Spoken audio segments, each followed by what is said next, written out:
Alright, so this is random. I didn't expect to be doing any of these, but I was like, I finished Leprechaun 3. I was like, what can I watch? I started watching some other stuff, and I'm like, I'm gonna do at least one more review today. So I figured, X-Men Days of Future Past. Why not get it done? I don't know if I'll keep going with these, but I know I have to because New Mutants is somehow coming out, supposedly coming out this year. So I remember when Days of Future Past was announced, I was like, yes, because that's one of my favorite episodes from the animated series. I said they're gonna, they've been doing great with these First Class, and they're gonna do this justice. So the setup we had from X-Men First Class was that Magneto ran off with his new Brotherhood, and we got the X-Men and the Brotherhood. And so once they said they were gonna mix both universes together, I was like, okay, so you're gonna have you're gonna have people from the new movies coincide with the ones from the old movies. Okay, I was like, okay, and Wolverine is gonna be involved, but he's in the future story, in the future timeline, but not in the past timeline because you told him to f off, or go f yourself is what he said, which they get wrong in this movie. Anyway, I'll get to that. But Wolverine is somehow going to be involved, and I guess they're going by the comics. Kitty Pryde was involved with this, but because Wolverine's the star, he has to be the one that goes back in time. The story I'm familiar with is in the animated series is that it's Bishop that goes back in time, and they have Bishop in this version, but he doesn't do shit. He shows up, he's there for like 5 minutes, maybe more, a little bit more, but he doesn't do shit. And there's a bunch of new characters that don't do much of anything except for die. Sunspot, Blink, Bishop, all are like glorified cameos that don't do much of anything in this film. And one thing that I didn't like when I first watched this, still don't like it now, is that they go from, okay, in The Wolverine,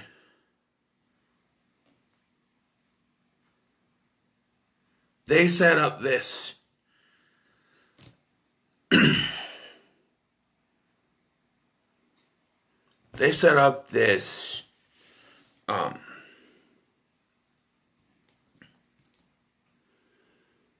the story where he comes back and it's 1 year later. So when does, if well, it turns so it's 2014. So you think that this is a movie's gonna take place in 2014? Like right after they get there, they gotta do things to stop Trask, right? Well, no, because this movie opens up in like 2021, 2023, one of those 2 years, which doesn't make any sense. It's almost been 10 years that's been going on. They go, Professor X and Magneto show up and tell Logan they have work they need to do. They need to stop Trask, basically, what they're trying to say. And 10 years pass before we actually get to the story. Not in real life, but in the movie world, 10 years. Why? Why does it not have to be a futuristic society? See, if they were doing this right, if they were setting up this future past, if they were even planning on doing that, then they shouldn't have done First Class. As good as that movie is, they shouldn't have done that. Because it's very it's very easy for them to just have Bishop come from a future like 2024, 2025, whatever, and come back 10 years later, 10 years earlier, and tell them, hey, something's going to happen with Trask. We got to stop this one, that happening, this isn't happening, and the whole thing. The whole thing with the animated version was that they had to stop an assassination, which is what they do here. But in that version, it was Senator Kelly. but they already killed off that character in the film series, so they couldn't use that. So they had to be Boulevard Trask, which was introduced in the third film as it was Bill Duke from Predator. But they wrote that character off, and they brought in Peter Dinklage, which, no offense to Pete Dinklage, he's a great actor. But why do they have to have a little guy? They don't explain anything why he's a little guy, and why he can be a little guy, but then there's a black guy in the previous film. I don't know. My whole problem is, and this is a good movie, I like this movie, in the context of what they gave us, this is a good movie. My whole problem is that this movie is weighed down by the fact that they gotta abide by the prequels, because they made a prequel, so now they gotta go by that, and they gotta bring in those characters with the characters we know from the original trilogy, and they gotta do it that way because they already set it up. If they had not done First Class, they probably could have done a decent story with the storyline that they brought forward. Because, to tell you the truth, since they did this one, the next two chapters in this prequel trilogy that they did, this prequel series that they did, didn't go over well. I thought the Apocalypse was decent. Dark Phoenix is shit. But, and we'll get to that, because that's a whole new different reason why that is shit. Continuity be damned. Anyway, it just, to me, if they had not done First Class, then perhaps they could have done a decent story with this, and Bishop would have made more sense in this, continuity type thing. Bishop going back in time, and, it would have made sense. But as it stands, and it seems like, even though they had to try to work in elements from First Class, they pretty much destroyed everything they were setting up with that. Because they said, we're going to do this future past, so take this out. Because what they set up, as I was mentioning, at the end of First Class, was that you had your X-Men, which at this point was Professor X, who is now confined to a wheelchair. Moira McTaggart was like an ally. You had Sean Cassidy and Beast. And in here, you had the Brotherhood, which had, Kevin Bacon's people in it. The Tornado Dude, and Azazel, and Angel, and they got Emma Frost, Magneto, and even Mystique. That's 6 compared to like 3 or 4 from the others. And all you had to do was introduce Cyclops, Jean Grey,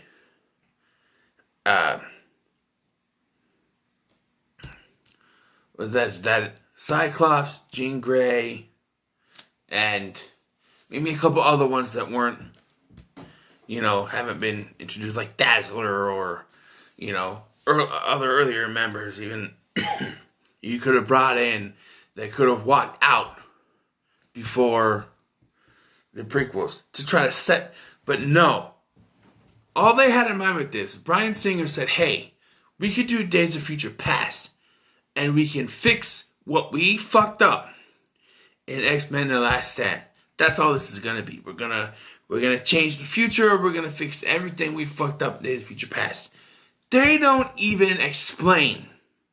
Because then they even told us, once, we could put 2 and 2 together, because you see Professor X wake up in what's supposed to the coma patient at the end of The Last Stand, and then he's just there with Logan. He shows up with Magneto in front of Logan, and they said that we would get an explanation as to how he came back in this film. But because they did a time jump to 2024 or 2023, whatever it is, and it doesn't take place right after that scene in the airport, at least like in a couple days or a few days after that, there's no explanation given. There's no need to, because you did a time jump. Maybe that's why they did it. Like, you know what? if we do a time jump, we don't need to explain how he came back. Even though we need the specifics here. Because, it's been implied that the body was his twin brother, which, to my knowledge, the only brother he had was a stepbrother, Cain Marko, a juggernaut, bitch! Not a twin, but supposedly he was his twin brother. How convenient. He put his mind into that body before he died. But they could have found a way to explain it. They just didn't want to. So they said, okay, we do a time jump. So, like I said, they set up the whole thing with the characters at the end, and they just throw it in the trash.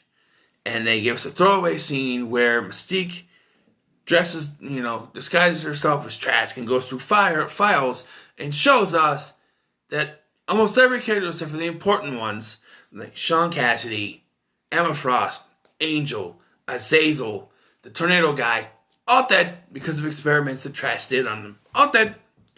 So, those characters that we showed could be built into further stories. Nah, we don't need to do that. Just kill them off. Forgetting the fact that you killing off Sean Cassidy kind of fucked up the timeline a little bit here, because Sean Cassidy is supposed to end up with Moira McTaggart. Now, introducing Moira McTaggart as a 30-something-year-old woman in 1960 whatever, and the fact that she was in her 30s in 2006, maybe almost 40s, but that still wouldn't count as the trend. She would be like her 60s by that. You know what I mean? I think I already mentioned that in my other review. I'm just saying it doesn't make any sense continuity-wise. But then you got... I don't know. But I'm just saying. You threw away a lot of characters to do this movie. You killed off most of them. Bring Moira McTaggart back. I mean, you erased her memory, so her not being in this one makes sense. And she's not even... I thought maybe they bringing her back. She's not even in Dark Phoenix for some reason. But... another plot line I didn't like was... okay, the whole thing about... no, one thing I didn't like about First Class was that Professor lost his legs because of a gunshot wound to the back. Gunshot to the back. From what I've known of Professor X, it's because his mutant powers have gotten his brain to the point where he cannot be able to use his powers and walk at the same time, which is why when you have a serum that takes away the powers, he can walk again. But in this movie, there's the serum because for some reason you can't have Beast be all blue, even though we know for a fact from every version of Beast we ever seen that once he's blue, he cannot go back. But you have this serum. And I just don't understand how this version of Hank is supposed to become the Kelsey Grammer version, where he's all about a mutant existing in a human world and wants to coincide with them and wants to be himself. You start off with a story in First Class where he wants to hide himself. Okay, start that story. And you eventually lead to a story where he is no longer afraid to be who he wants to be. But you never do that. In 4 goddamn films, the arc never goes anywhere. He just keeps taking the serum because it's convenient and cheaper so he can get rid of CGI. So you just keep that plotline to that. He keeps injecting himself so they don't have to use the CGI for him to be Beast all the time. Because it's cheaper. But it doesn't do anything to Beast's character. How is he supposed to go from this character who's afraid to show himself to the character we see in even at the end of this film where he's walking around looking blue? Because it's one thing if you're going to reboot the character, but you show at the end of this film when everything is resolved that he's still blue and he's still walking around proud, mutant proud. How's that character supposed to? And I know that Dark Phoenix fucked everything up. We'll get to that eventually, but I'm just saying. I haven't really gotten into the movie. I'm already. What was I even talking about now? Killing off the characters. Beast. I totally blanked. One thing I didn't like about Beast. Beast story goes nowhere. Okay. So, like I was saying, I forget what I'm doing. The whole thing about, like I said, his brain power is too much where he can't use his abilities and walk because it's too much for his brain to handle, and that's why he's in a wheelchair. That's the professor I've known. So when his powers are taken away, he can walk again. That makes sense with the serum. When he takes it, he's able to walk again. It makes no sense that he lost his leg because of a gunshot to the back. So that's how we lost the ability to walk. That some serum that takes away his mutant powers would give him the power to walk again. How does that make any sense? And another part, this is what I got from the animated version, that one, Professor Zara always been bald.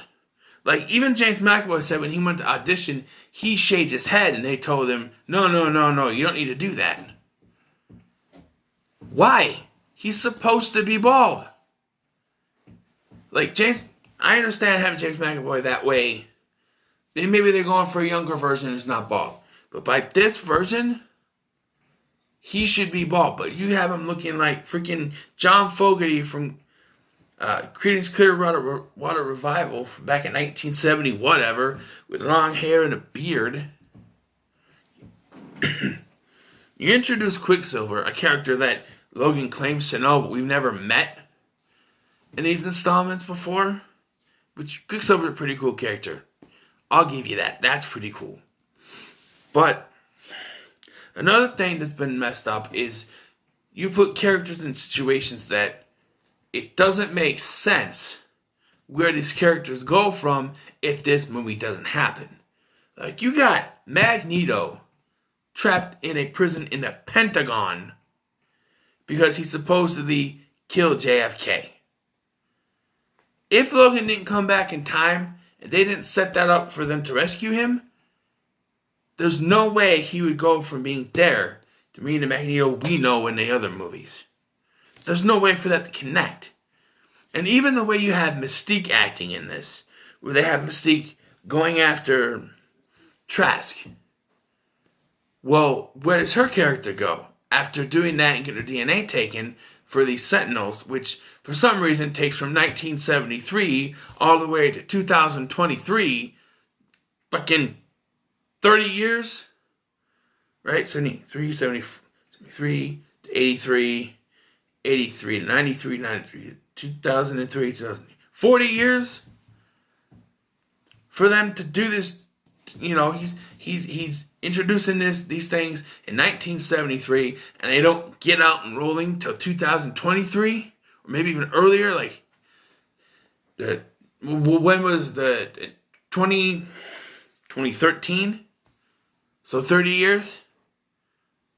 It doesn't really make a whole lot of sense that something that Trask would introduce in 1973, and even though they get the DNA to do this, and Trask is dead, but they work on this for years. Even Senator Kelly, who wanted to introduce the Mutant Registration Act in like the late 90s, early 2000s, couldn't get anything done, but they had this on a back burner the whole time. And they were working on this slowly but surely. And sure, what Magneto did in the first 2-3 films could have pushed this forward majorly. Maybe they're like, okay, mutants haven't done much. They just debate it in court. Mutants haven't done much for the last several years. And then what Magneto does in the first film, and the second film, and then what Magneto does in the first film, and then what happens in the second film with Stryker, and what happens in the third film with Magneto after that. Maybe they're like, okay, maybe we need to do something. So they spend the next 9 years. 9? 2006, 7, 8, 9, 10, 11, 12, 13, 7 years developing this, and they finally get it. 8 years because it's 2014 by the time he arrives back in New York. But I'm just saying, the timeline with this is so screwy. Maybe because I'm trying to make sense of this. Like, they could say that, yeah, but since that happened, there hasn't been much mutant interference. Fine. But then by the end of this film, we know that's not true because things change. There's apocalypse and everything. And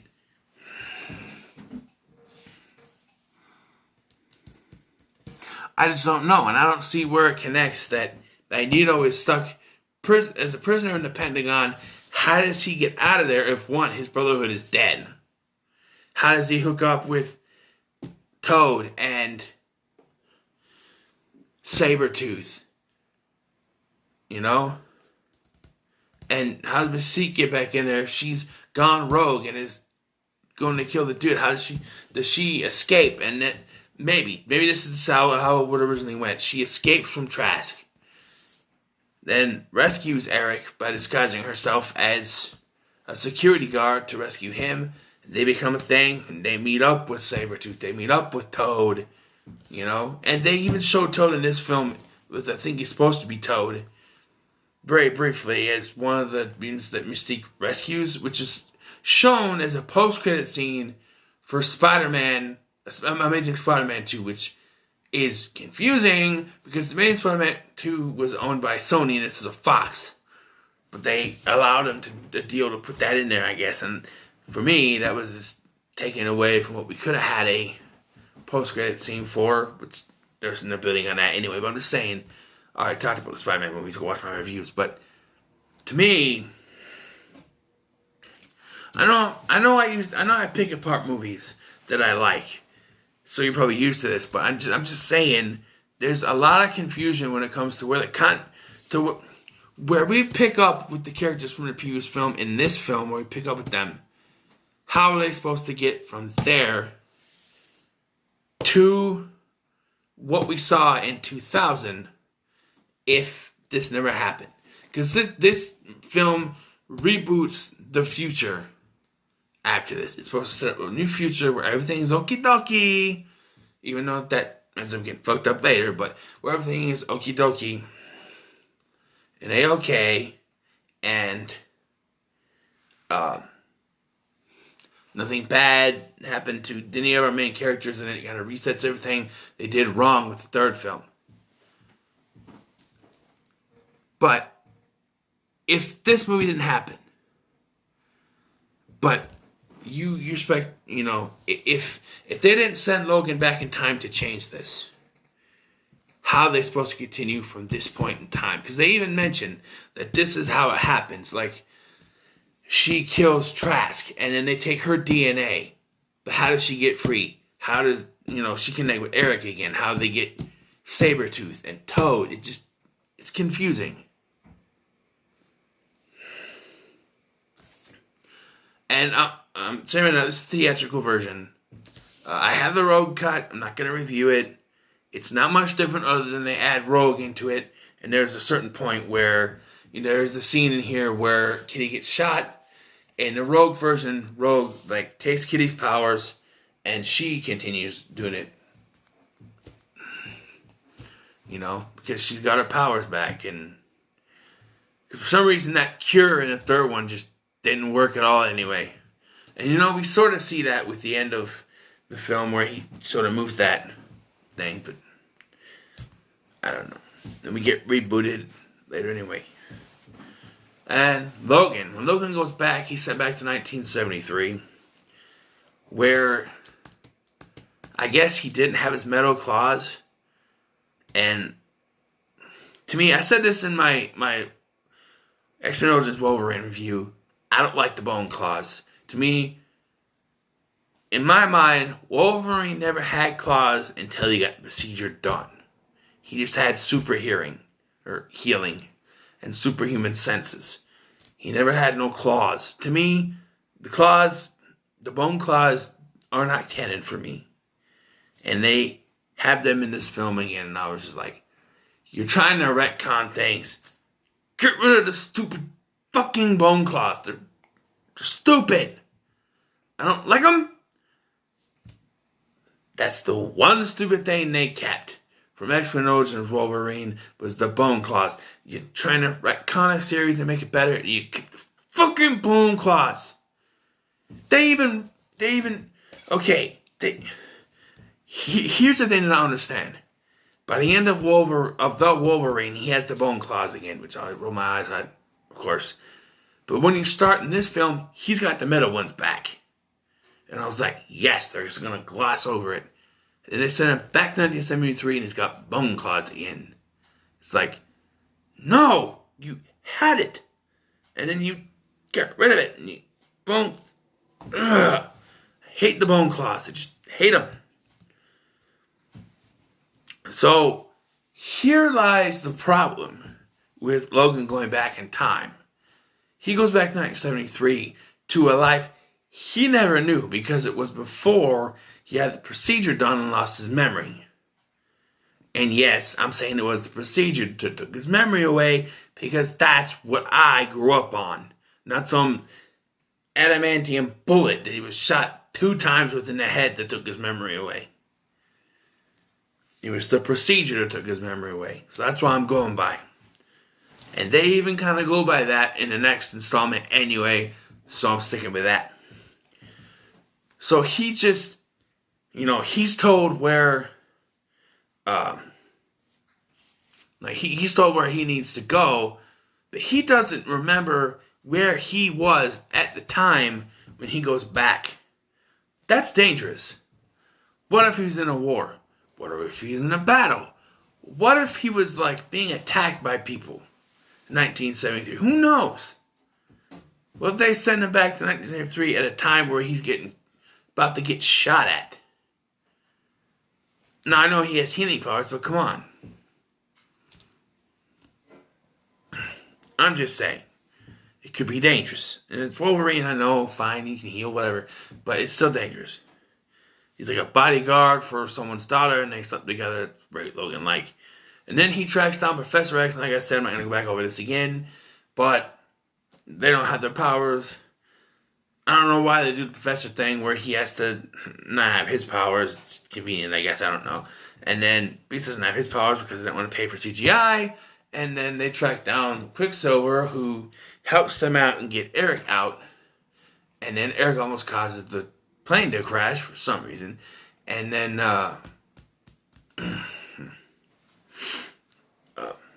here's another thing that they retcon with this is at the end of First Class, they showed the Professor welcoming people into the school.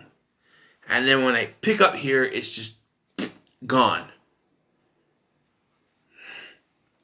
What was the point of setting anything up at the end of First Class? You're just going to retcon everything and rip that away. It just doesn't make any sense. Even by the end of First Class, even though Xavier was in a wheelchair, he was still in a good place after what had happened. He was decent. He was in a decent place where he shouldn't be wallowing in his self-pity. But you pick up in this, and he's drinking. He doesn't have his powers, and this. So you get. So Quicksilver, they imply that because in the comics, Magneto is his father. He says, "Oh, you can move things that are metal." My mom knew a guy like that. I was hinting. And again, you have this story with Quicksilver. Spoiler alert, they never come back to it. In Apocalypse, it's a plot point. But they never come around to it after that. They sort of just throw it away. And Michael Fassbender is a great Magneto. And what he does at the end of this film is dark. But again, why? I know they're supposed to show that no matter what happens, Magneto is still going to be a villain. But we know that eventually he'll become an ally. So are they saying that what he does here changes that future? Because when Logan goes back, spoiler alert, okay, let's get to the climax. There's a fight. Professor X is thrown down. He stops taking the serum. He gets his powers back. He's struck down with this metal thing, and he's laying there talking to people. He's stopping Raven from killing Trask, and she actually saves the day, and she becomes a hero or something, and Magneto is, I don't know, knocked out somewhere. And Logan is thrown into the sea, which he's fished out later. We'll get to that cliffhanger. It doesn't make any sense either. But, so, it's shown that once again, he tells, Wolverine tells Professor, you find Scott, Jean, Storm, everyone you need, and you make sure everything works out right.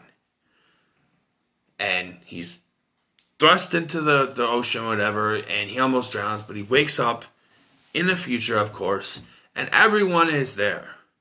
And we'll get to that with Dark Phoenix, because I'm about to go nuts on Dark Phoenix once I review that. And I have to watch it again. God help me. But this is a long review, and I'm so sorry. This is one of my longest ones I've done. But I'm getting to the end, I promise. So, I think about getting rid of my ratings, because it seems like I bitch and moan about the problems in this, and then I give it a good grade, and I'm afraid people are going to say, well, you bitch and moan about stuff, but you give it a good grade. Yeah, I still like the movie, I just have some problems with it.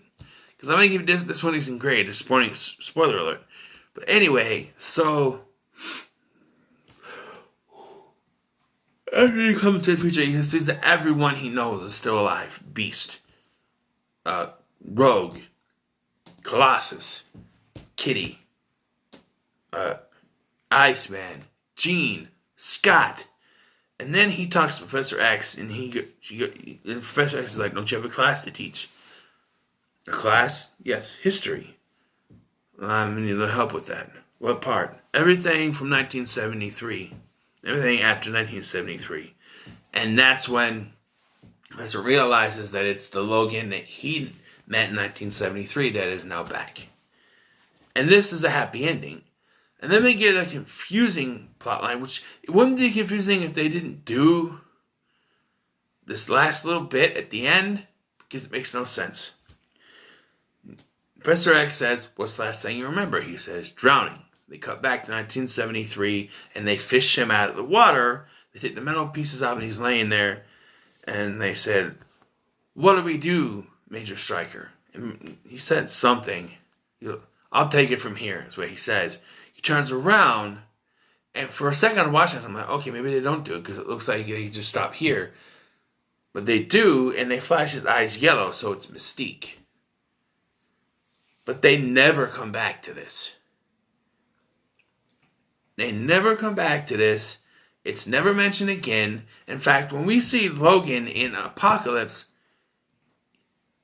he never interacts with Mystique. That's never brought back again. He's just at the facility in Alkali Lake, and Stryker never says anything about how he doesn't remember telling them to bring him there. They just sort of ignore the whole thing that Mystique was behind this from the get-go. In fact, from this point on, they totally fuck up Mystique's character. Which is supposed to be a new continuity or whatever, but still. But that's how the ends are. There's a post-credit scene that shows a cult paying tribute to En-Sabah Nur, which is Apocalypse, and we'll get to that one eventually. But Days of Future Past is one of the better sequels in the franchise, I think. I'm going to give it an 8 out of 10, because while I did bitch a lot about, there's a lot of points to make about how it messes up continuity and where things would go from if this had not happened. And, my personal experiences with the animated version of this kind of, I went into this thinking, okay, this is going to be great. It's going to be not exactly like the animated version, but I hope they do it justice. They did okay with what they had, but their main focus was to just retcon everything after X2, basically. And like I said, you retconning stuff and you don't take a word. Goddamn bone claws. I hate them. I know they're probably in the comics. I know people are going to say, oh, they're in the comics. They were in the comics. I don't care. I don't like them. My Wolverine I grew up with, the animated series, did not have bone claws. So in my mind, Wolverine did not have claws before he had the procedure. There. 8 out of 10. What are your thoughts on the X-Men Days of Future Past? Let me know in the comments below. Like, share, and subscribe. And I'll see you in the next one.